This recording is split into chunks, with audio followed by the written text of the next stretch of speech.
Përshëndetje miq, kudo që jeni në këtë ditë të diele, ditë vikendi, data 25 maj 2025. Është shumë normale që pas çdo ngjarje të madhe, gazetarët hulumtues, investigativ, hulumtues të rrafshave të ndryshme të jetës, studiues, të nxiten për të qitë në pa gjëra të cilat deri në ato momente nuk kanë qenë të njohura. Tani, sidomos pas vdekjes së Papa Franceskos së Argentines, këtij pape i afërsisht 1,5 miliard katolikëve në botë, është rritur kurioziteti për të njohur gjëra interesante si brenda, si për rreth Vatikanit. Pyetja që më së shumti është shtruar pas zgjedhjes së Papës së ri ka qenë nga i merr fondet kaq të mëdha në dhjetra miliarda dollar institucioni fetaro-politik i Vatikanit. Një gazetare e njohur braziliane, Debora Crivellaro, i he një hulumtimi për të gjetur fakte dhe të dhëna në lidhje me pasuritë e pa imagjinueshme që janë në pronësi në dispozicion të Vatikanit. Në këtë hetim të detajshëm i bërë në Brazil, Brazili është vendi më i madh katolik në botë, studim ky më pastaj i dhënë në BBC, thuhet se sipas Institutit për Studimin e Fesë dhe Sekularizmit, kishat katolike në mbar botën zotrojnë kanë në pronësi aty midis 71 milion hektar tokë të ndryshme. Do me thonë, kishat katolike në botë e kanë afër 81 milion hektar në pronësinë e tyre. Si ka ardhur puna, prej kur kisha të ketë prona të veta? A është sipas mësimeve të Biblës, të Ingjilit, porosi të Gjesusit, Isës a.s., apo kjo është futur në praktik më vonë? Natyrisht se është futur në praktik më vonë edhe atë në kohën e një perandori për cilën thuhet se është me prejardhje shqiptare. Në kohën e Konstantinit, perandorit Konstantin, i cili ishte midis viteve 272 337 pas erës sonë. Ky perandor në kohën e tij urdhëron që kisha të regjistroj pasuritë e paluajtshme të veta në mënyrë që zyra perandorake e tij të di se çfarë posedon kisha në dispozicion. Dhe në të njëjtën kohë Konstantini e bën krishterimin fe zyrtare të perandorisë romake. E dini se krishterimi vije nga lindja e mesme, nga Bejtlehem, ku është aty Palestina tani, deporton në Evropë nëpërmes apostujve që në gjuhën arabe, me gjuhën e Kur'anit quhen Havarijun. Dhe në një video, unë duket në një debat televiziv, kam thënë se krishterimi në Evropë deporton nëpërmes tokave ilire, tokave shqiptare. Shqiptarët konsiderohen ndër popujt e parë në kontinentin e Evropës që e pranojnë fejen e Zotit, të cilën po e sillnin Havarijunët apo apostujt këto. Andaj, nuk është e çuditshme, nuk është e gabueshme të thuhet se viktimat e para, të cilat janë persekutuar, të kenë qenë pikërisht shqiptarët, edhe sa i përket islamit. Në Ballkan shqiptarët me bosnjakët, bile shqiptarët para bosnjakët, janë populli i parë, sipas disa studimeve, që e pranon edhe islamin ardhur nga perandëria osmane. Ka studime të cilat flasin se islami në Ballkan ndër shqiptarët ka mbarri ende pa ardhur perandëria se ashtu nëpërmes tregtarëve musliman arab, qysh në shekullin e 8, të cilët tregtar arabët e asaj kohe kanë qenë tepër të njohur me lundrime, me tregti, të cilën e bënin me anije. Është interesant se një ndër të arriturat më të mëdha të Mbretërisë Ilire ka qenë industria e anijeve. Pas shpërbërjes së Mbretërisë Ilire, natyrisht ata njerëz, ata iler e më vonë shqiptar, mbesin në tokat e tyne, megjithëse që tokat e tyne pushtohen nga perandëria romake e më pastaj mbesin një pjesë e madhe si pjesë e perandërisë bizantine. Pra mund të ketë ndodhë që arabët të kenë ardhur në Ballkan edhe për një arsye tjetër, për të mësuar nga ilirët industrinë e prodhimit të anijeve.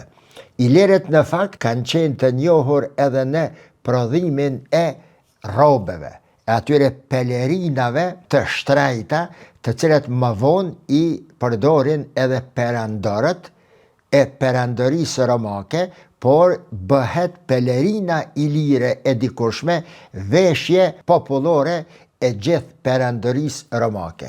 Pra, muslimanët kur vinë këndej, që fillon përhapja e islamit nëpërmes tyre tregtarëve, ata vinë edhe për shkak të anijeve, që të mësojnë dhe të blejnë anije, por edhe për shkak të pelerinave. Këto pelerina më pastaj i shohim të jenë përdorur edhe në Siri, në Palestinë, në Jordanin e tanishme, në Hijaz më pak, tek persianët. Pra pelerina ilire ka qenë një robe, një tesh, robe të cilat i kanë prodhuar ilirët nga leshi dhe produkte të tjera, kanë qenë të njohura dhe të përhapura në gjithë botën. Pra, Konstantini është perandori i parë i cili e lejon krishterimin të jetë fe zyrtare e shtetit të tij, pas persekutimeve, jo 200 vjet, po më shumë se 250 vjet, që ju bëhen besimtarve të ri, të cilët po e pranonin fen e Isës. Vatikani sot merr donacione të ndryshme dhe të mëdha nga e gjithë bota nëpërmes atij sistemi të quajtur PP apo Peter Spence, quhet një sistem i cili program, sistem i mbështet iniciativat e ndryshme sociale, gjithandej në për botën e krishter dhe jo vetëm të krishter. Pastaj këto mjete shfrytëzohen për veprimtarit e ndryshme të Vatikanit, për turizëm, mirëmbajtjen e godinave, të muzeve dhe të objekteve të tjera, se si është e lidhur ajo puna e pronësisë sot midis Vatikanit dhe kishave katolike që bëhen në përbot, rrjedhimisht edhe në ndër shqiptarët, këtë nuk e di, nuk kam arrit ta gjej, jam munduar ta gjej se a ka të drejt pronësie Vatikani ta zëm në katedralen që është ndërtuar në Prishtinë. Me ndihmu, ma mërmenja se ndihmon materialisht, i ka fondet e mjaftueshme, është një fuqi gjigante financiare, me pasuritë të palojshme dhe të lojshme në qindra miliarda dollar gjithandej në botë, pra e ka fuqinë ndihmesës po, se si është i rregulluar me ligjin katolik, pronësia, raporti në pronësi, raporti i determinimit të programeve të nuk e dije, kam shpresën që ndonjëherë do të hasi në ndonjë material për ta kuptuar këtë. Selia e Shenjt, edhe sot e kësaj dite, nuk paguan taksa. Pra është e liruar nga taksa dhe së këndemi është e liruar gjithashtu edhe nga deklarimi i pasurisë dhe i borxhit publik. Mbështetet kryesisht financa e saj, fuqia ekonomike e Vatikanit në të ardhurat që i vinë Vatikanit nga asetet e saj, të cilat i ka në përbot, mbi të gjitha, përveç kësaj nga donacionet e mëdha që jipen nga besimtarët katolik.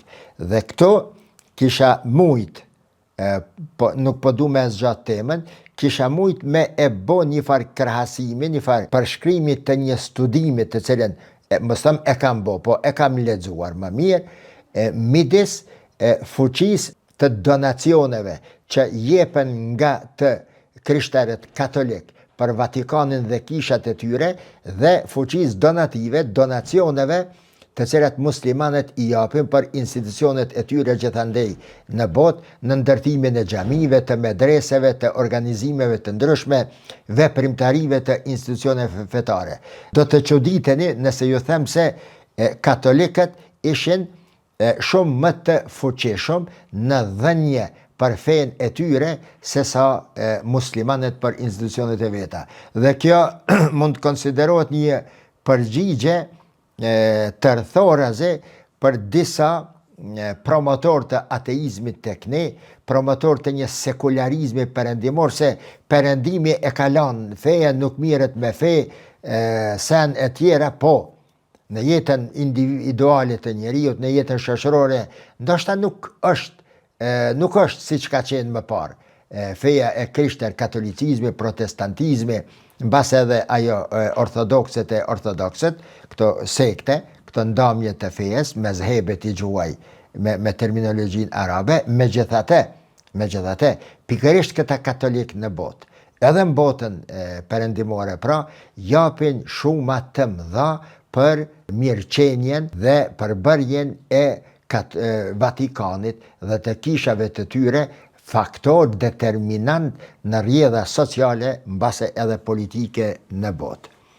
Kështu, kishat më të pasura, kishat katolike më të pasura në botë diko, interesante, ishin kishat në Amerikë, në kontinentin e Amerikës, sidomos në Brazil.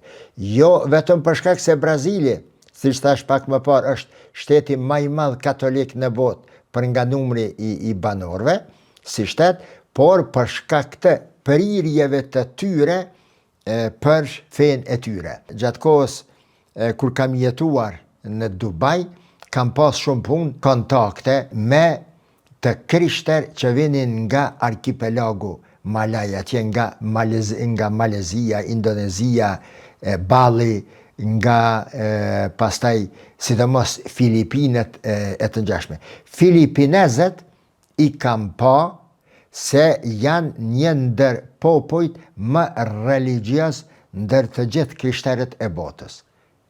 Dhe jo vetëm Filipinezët, por edhe në Bali, ajo pjesa e Indonezisë e cila ka qenë gjithmonë problematike për Indonezinë dhe një rivierë e njohur. Paralelisht me këta janë edhe të krishterët e Amerikës Latine, e sidomos në Brazil, e pastaj edhe në për disa vende të tjera. Marrë në përgjithësi, qëndrueshmëria dhe forca e Vatikanit s'do men se varet shumë edhe nga forca e saj financiare dhe ekonomike.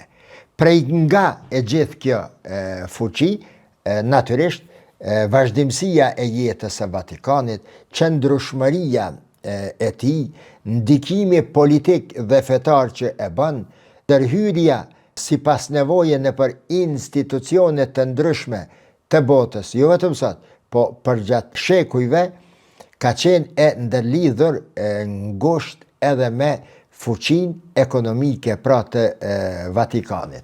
Bile, në kohën kur fillon ajo përpjekja për të ndërhy në financat e Vatikanit, e kishës katolike, apo të them më drejt për drejt, përpjekja evropiane e evropianve që ta ndalin pagesën për Vatikanin, e sidomos atë pjesën e parave që është paguar për larjen e gjunaheve, për pastrimin e mëkateve të cilat kisha katolike e bënte në këmbim të një pagese të majme nga gjithë evropianët.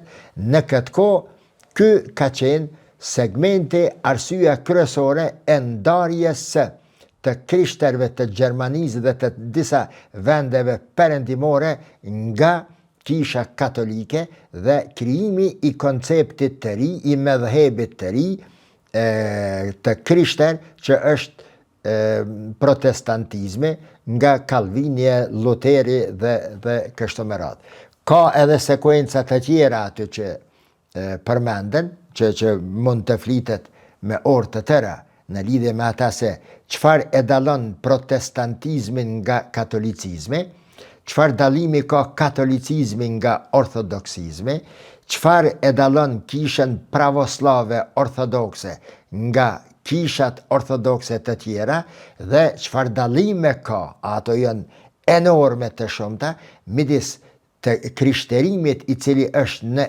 Evropë dhe krishterimit i cili është në lindjen e mesme. Si informacion shumë i shkurt, të krishterët e lindjes së mesme, maronitët në Liban, për shembull, apo të krishterët e Egjiptit, apo të krishterët e Etiopis, të cilët e konsiderojnë veten autokton të krishterimit, mbas edhe në Palestinë, krishterimin në Evropë e konsiderojnë krishterim i dal kolosegve, krishterim i deformuar, karikatur e krishterimit të vërtet. Ata atje, interesimi i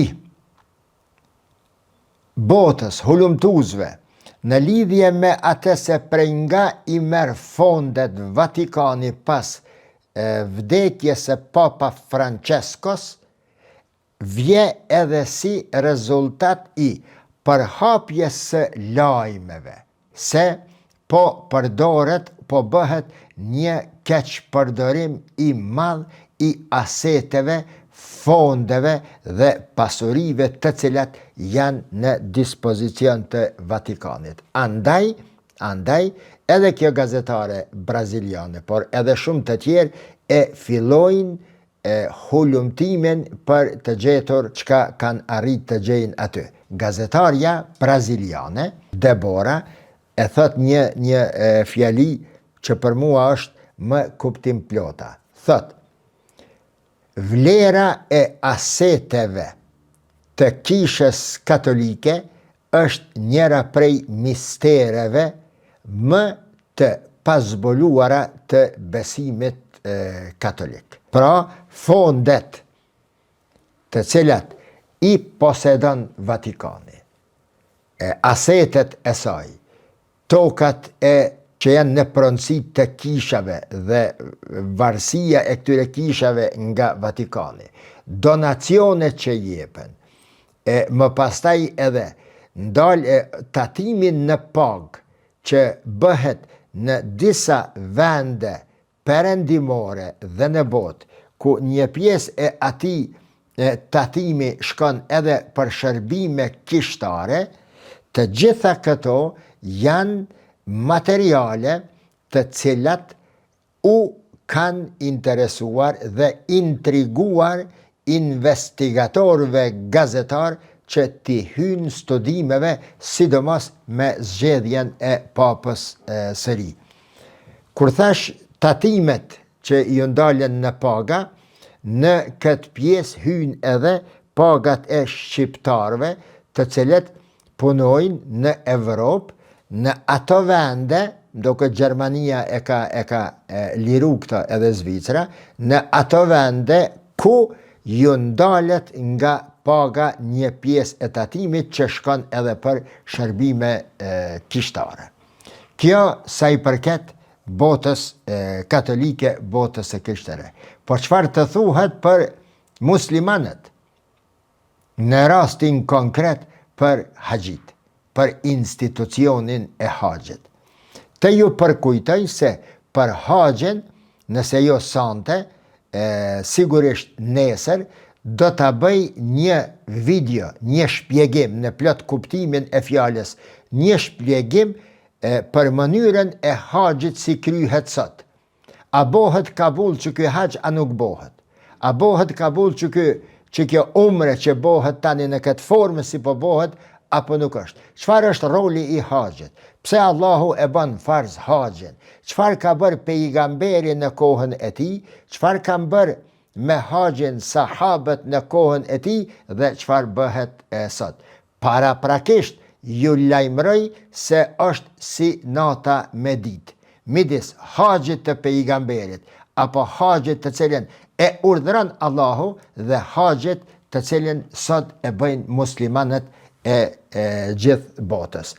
Do të mahniteni me dallimet substanciale, pra përmbajtjesore dhe formale që bëhet.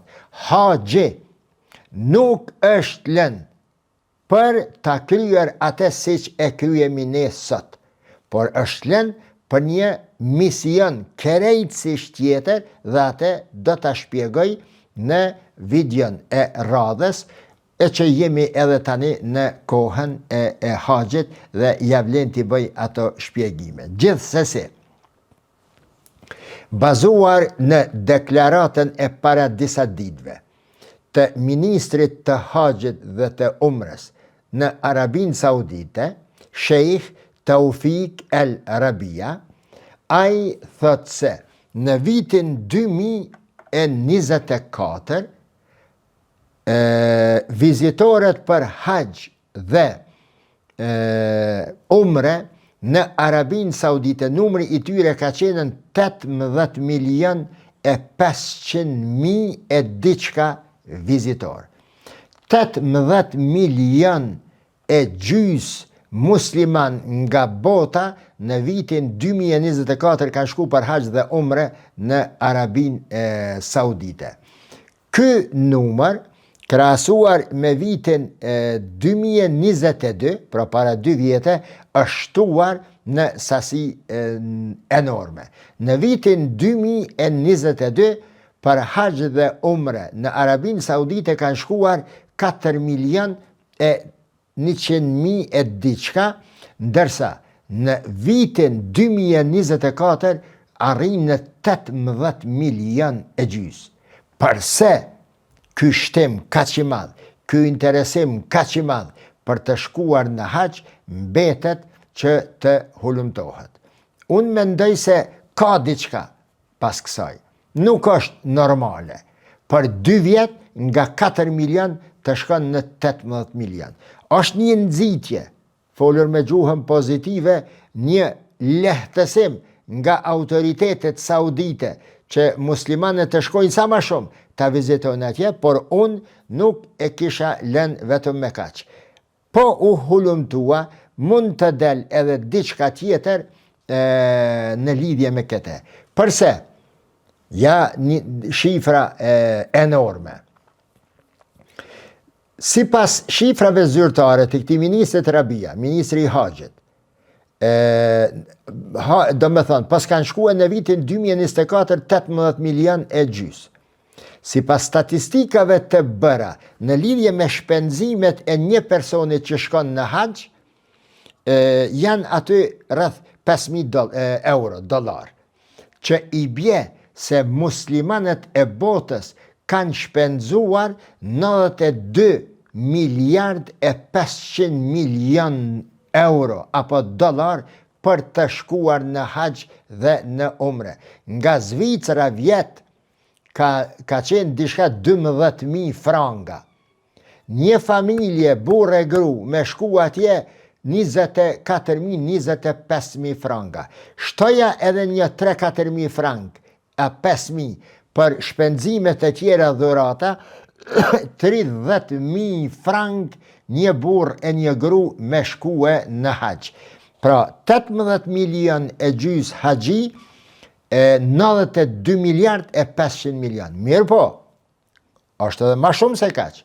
Si pas shifrave jo zyrtare, të cilat i kanë bërë institute kërkimore në lidhje me këtë çështje, numri thonë se numri i haxhive që kanë shku në haxh nuk ka qenë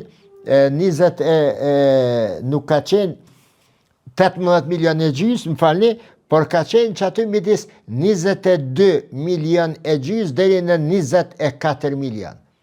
Nëse llogaritëm me shifra edhe e marim për të mirëqenë këtë informacion, atëherë shpenzimet e muslimanëve të botës, që shumica dërmuese të tyre janë fukara skroz, kanë harxhue 112 miliard e 500 milion euro deri në 125 miliard e 500 milion euro. 112 miliard, 120 miliard euro muslimanët e botës i kanë dhënë shpenzue për shkuarjen e tyre në haxh dhe në umre.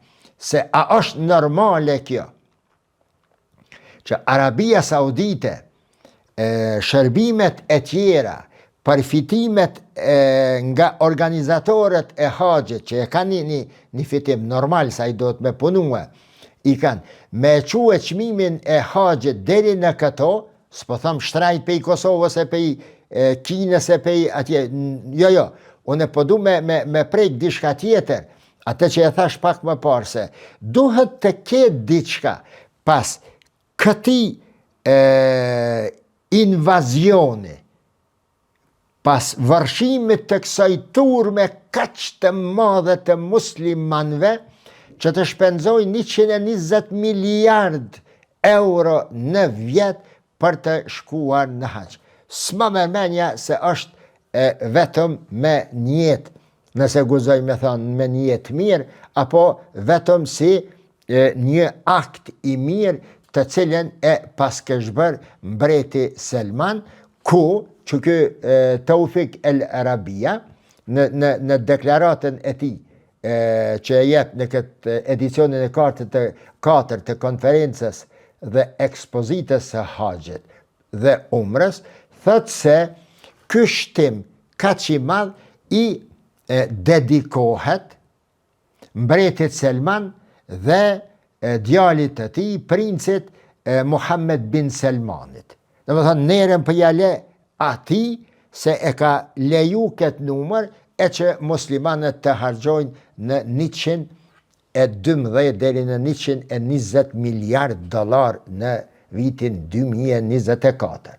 Bazuar në këte, si kurse edhe të Vatikani, që nuk dihet se ka shpenzohen parat, derisa dhe kësaj dite, s'ka kur asnjëherë të dhëna se këta 10 miliarda dollar, këta 100 miliarda dollar të muslimanëve që shpenzohen dhe lihen atje, përveç kësaj harrova me përmend, statistikat flasin se në vitin 2024 muslimanët e botës, vizitorët haxhit dhe umre, kanë lanë brenda Saudis midis 44 dhe 45 miliard dollar që kanë ble sena atje, televizora, robe, tespe, gjanat e tjera. Shifra enorme. Si do që tjetë, ministri i shëndetësisë i Arabisë Saudite thot se për gjatë vitit 2024 në haxh, në kohën e haxhit, vetëm në kohën e haxhit, kanë vdekur 1301 haxhi, ndërsa si tërsi, si vizitor të umrës, dikon afër 6000 musliman të botës që kanë shkuar atje. Si pas ti, 83% e këti 1300 nishit janë të vdekurit nga haxhit që kishin shkuar në haxh pa lejet e nevojshme, që kanë hinje mrena si klandestin. Bazuar në faqen Saudipedia, nga shifra totale e të shkuarve atje 18.5 milion apo 22.5 milion, 12.1% janë nga brenda Arabisë Saudite, 87.9% janë nga jashtë Saudia, prej tyre 52.3% janë gjeni femrore, gra, femna, dërsa 47.7% janë mashkuj. 96% e këtyre kanë hyrë në Saudi në përmes aeroporteve, duke përdorur pra aviacionin, 3.7% në përmes rrugëve toksore dhe vetëm 0.3% nga duke i shfrytzuar rrugët detare. Një ndarje e haxhive ndërkombëtar, kur e shohim nga zonat ku kanë shkuar, shihet se 22.3% kanë shkuar nga vendet arabe, 63.3%, që është grupi më i madh, nga vendet aziatike jo arabe, 11.3% nga vendet afrikane jo arabe, 3.2% nga Evropa, Amerika, Australia dhe rajone të tjera ende të pa klasifikuara. Siç thash pak më parë, në videon e radhës do të flas për rolin e haxhit, rolin e vërtet të haxhit. Do të shtroj përgjigjen aty se a është të u bo Kabul që ky haxh sot apo nuk është të u bo Kabul, për shka Allahu e le haxhin, për shka e ka përdor pejgamberi, çfarë ka bërë në haxhin e tij lamtumirës, çfarë do të duhej të bënin organizatorët e haxhit sot, dhe si fund çfarë është misioni fetaro politiko kulturoro arsimor i haxhit. Deri atëherë, mirëmbëjtje.